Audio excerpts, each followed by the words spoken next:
Bonjour, me revoilà avec le blaster de Han Solo, qui est en fait un jouet Rubis, qui n'est pas franchement exact par rapport au modèle de tournage du film, on l'a déjà vu dans une précédente vidéo. J'avais commencé à filmer en oubliant que j'avais pas fait l'introduction. Donc juste vous dire que entre temps, j'ai simplement peint en noir acrylique, en marron acrylique, la poignée, une partie de la poignée. Vous voyez qu'à force de manipulation, il y a quand même de la peinture qui s'est enlevée, notamment ici, mais c'est pas bien grave puisque de toute façon ça sera repris. Et vous allez le voir donc dans les secondes qui suivent, j'ai percé les trous donc du canon. Voilà, et j'y suis allé donc non seulement manuellement, mais surtout pour les trous qui manquaient et qui étaient carrément pas présents, j'y suis allé à la Dremel. Voilà, donc on va voir comment je m'y suis pris.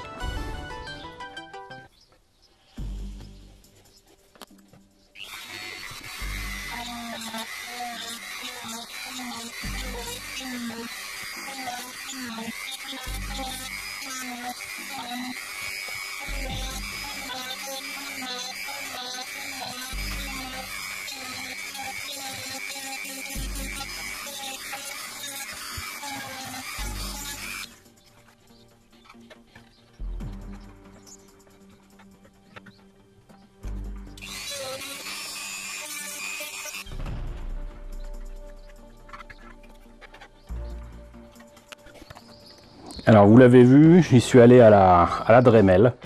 C'est quand même effectivement plus rapide. Par contre, il y a un risque non négligeable de faire fondre le plastique et puis surtout de rater son coup. J'allais dire de rater son trou. Pour ça, au début, j'ai quand même utilisé mon poinçonneur, on va dire. Et j'ai fait des petits trous, des marques en fait pour guider la mèche. J'aurais pu y aller avec cette lame comme je l'ai fait la dernière fois. J'aurais pu y aller éventuellement avec ça, mais je tenais à utiliser la Dremel justement pour faire fondre le plastique, parce que là en fait c'est pile poil à la jointure de la pièce plastique orange, et je ne savais pas si ça tiendrait bien avec comment dirais-je, un perçage manuel, si la colle tiendrait le coup, et j'avais un petit peu peur de couper en fait la pièce en deux, ce qui ne m'aurait pas facilité la tâche, loin de là. Donc du coup, fondre le plastique quelque part, c'était une solution. Donc les trous sont faits. Maintenant, ce que je vais faire, c'est que je vais m'assurer que tous les morceaux de plastique sont partis. Voilà. Je ne vais pas nécessairement poncer pour avoir le même diamètre. L'idée, c'était vraiment de faire les trous dans cette partie là du blaster. Alors, si je montre pas, ça va pas le faire. Et c'est fait. Donc maintenant on va juste s'assurer que tout le plastique est parti, et peut-être ajourer un petit peu les trous, s'assurer que c'est pratiquement du même diamètre. Là par exemple, je me rends compte que c'est pas nécessairement le cas. Je suis encore en train de filmer n'importe comment, donc désolé. Donc vous voyez là, j'ai quand même un risque non négligeable de séparer les deux pièces en faisant ça. Donc je devrais pas en fait, je devrais y retourner avec la Dremel et en profiter pour entre guillemets souder les deux pièces, parce que en fait la Dremel avec sa mèche tourne tellement rapidement que ça fait fondre le plastique même à vitesse minimum. Ça perce pas tant que ça ne, par la chaleur provoquée par le frottement, ça fait fondre le plastique. Donc voilà. Mais de toute façon, encore une fois, il n'y a pas nécessité de faire quelque chose de parfait. C'est juste avoir des vrais trous, des trous là où il devrait y en avoir, puisque en fait le problème c'est qu'il n'y avait pas de trous ici et là, et faire en sorte que ça fasse un petit peu plus réaliste. Déjà on n'a plus le bout là qui faisait un peu poivrier là, qui faisait un peu salière, c'est déjà pas mal. Donc je vais continuer là, je vais repasser un petit coup de papier abrasif pour m'assurer que tout est bien clean au niveau des surfaces. Et puis après je vais reprendre le travail de peinture et peut-être même poncer un petit peu là, parce que autant ici ça se verra pas de toute façon, hein. Ça se verra même très très peu, autant au dessus on va peut-être quand même faire un petit effort pour éviter que ce soit trop visible. Voilà. Allez hop, on continue. Alors pour vous il s'est passé que quelques secondes, mais pour moi il s'est passé des jours. Et entre temps j'ai travaillé la peinture forcément du blaster de Han Solo. J'ai eu une mauvaise surprise d'ailleurs, parce qu'en fait en voulant vérifier si ça séchait bien, je l'avais pondu à la fenêtre là où je fais mes peintures.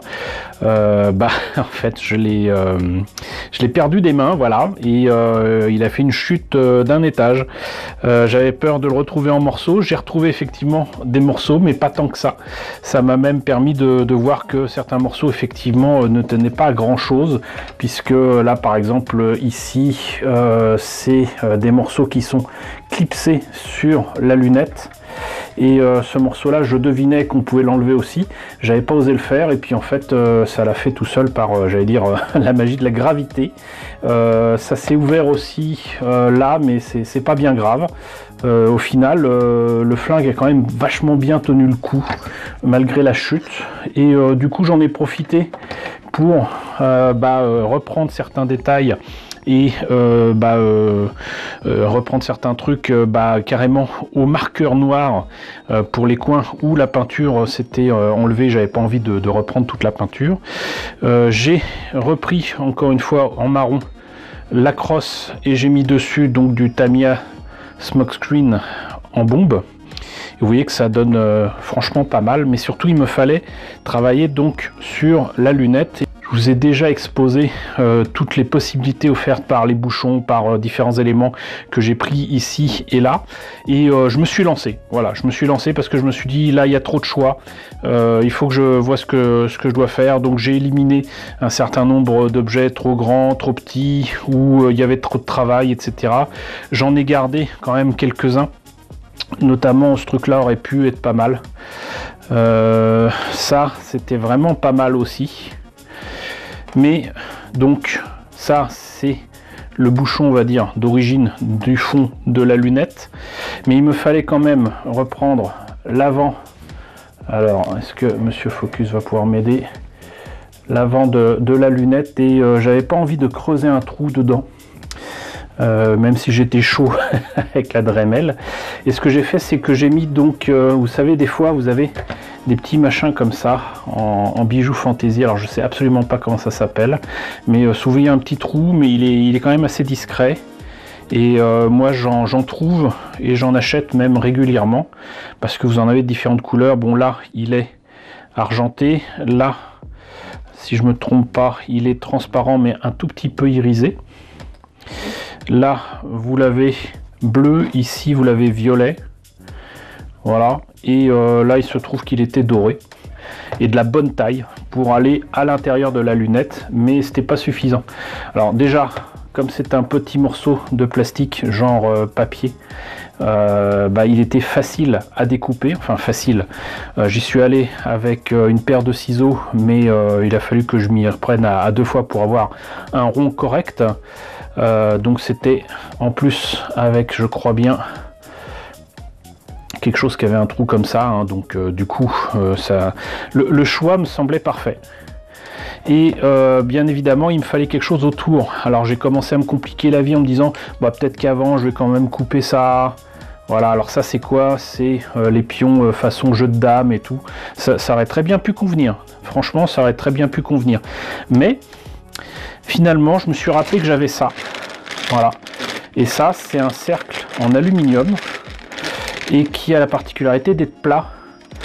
Et j'étais étonné par la facilité avec laquelle j'ai pu former donc l'aspect arrondi, si vous voulez, de ce bout de lunette. Là, c'est pas des essais, mais c'est juste le bout finalement. Non, c'est pas celui-là. C'est le bout de cette bande en aluminium. Et là, j'étais pas convaincu par la forme et surtout je l'avais coupé finalement trop petit. Là, ça allait pas. J'ai voulu faire ça à la main et ça allait pas, et je me suis dit bah autant prendre comme ça un guide avec quelque chose qui est plus ou moins de la bonne taille, et je me suis aidé de ce truc là qui est une espèce de sifflet. Parfait, c'était parfait. Et là, à partir de là, j'ai utilisé une simple pince coupante pour couper l'aluminium et ça se coupe tout seul. Franchement impeccable, et ça m'a évité de trouver des trucs comme ça que je voulais utiliser au départ. Et finalement ça aurait certainement pas donné grand chose. Je voulais mettre aussi un truc transparent pour aller mieux, notamment ici, carrément un truc avec une visée, mais c'est trop petit.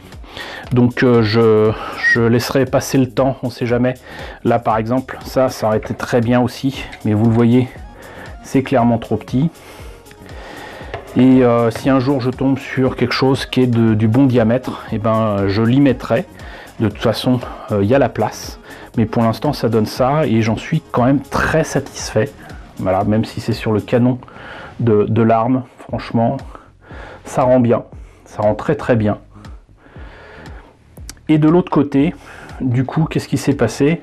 Et ben en fait, j'ai utilisé exactement la même chose avec, encore une fois, un truc comme ça, doré, mais quasiment de la taille de ce bout de lunette.